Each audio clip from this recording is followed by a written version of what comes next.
Hey, this is Phone Arena's video review of the Sony Ericsson Vivaz Pro, which is the QWERTY keyboard version of the Vivaz. So obviously this device is designed for those users who enjoy a lot of texting, a lot of messaging correspondence. Aside from that, the other major difference compared to the Vivaz is that here you get a 5 megapixel camera, where on the Vivaz you had an 8 megapixel sensor. So let's take a quick look at the design of the Vivaz Pro, because there are some really slight changes here. Let's take a look at the front here.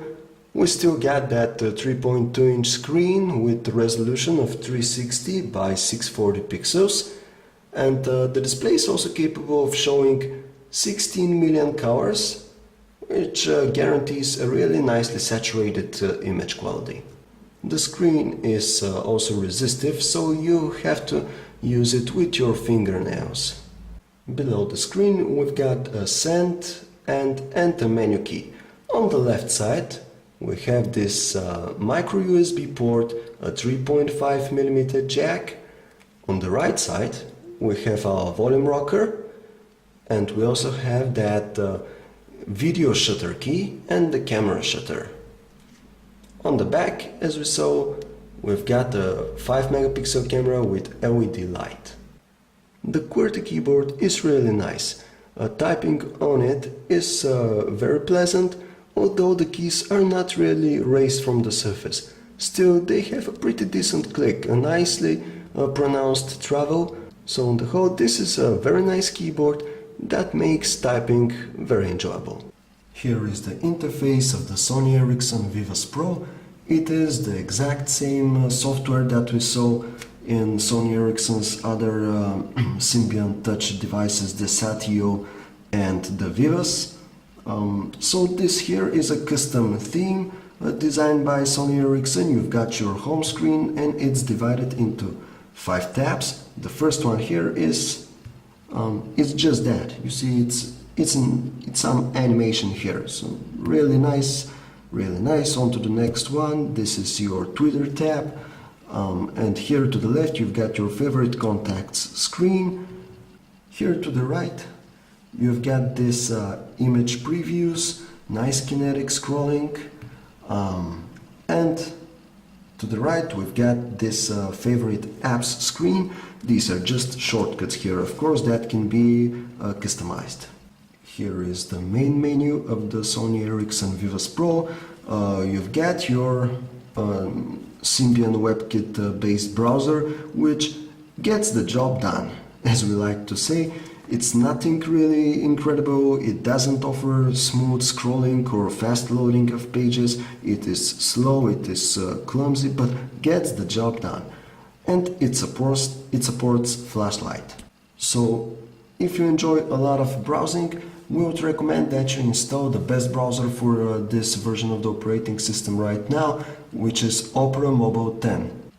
Just taking a quick look at the calendar here, nothing has really changed since Nokia introduced the 5800. This is the month view with appointment previews that show here at the bottom. We've also got this week view, day view and agenda view.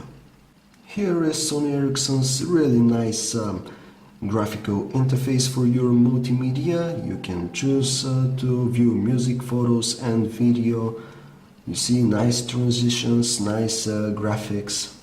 At least this custom interface is really pleasant to use. Since it is a key feature of the Sony Ericsson Vivaz Pro, we'll take a quick look at the camera interface. You see, it's pretty basic and without much eye candy. Here at the upper part we've got these scene modes. Below are shooting modes, we've got focusing modes and also macro mode here. We've got exposure and finally a total auto mode. In the end, we can say that the Sony Ericsson Vivaz Pro really has its advantages and disadvantages. Yes, it's got a really good QWERTY keyboard, but it has a resistive screen, which is an outdated technology these days. just like the operating system that it runs. And yes, it records HD videos and takes high-resolution images, but we're by no means blown away by their quality. So our advice, in case that the keyboard is not vital for you, we would advise you to find some other handset like the Samsung Omnia HD, which runs the same operating system but has a large capacitive screen, which makes the whole experience way better. For more details on the Sony Ericsson Vivaz Pro, visit our website at phonearena.com, where you'll find our full text review, as well as other reviews, news, specs and information at phonearena.com.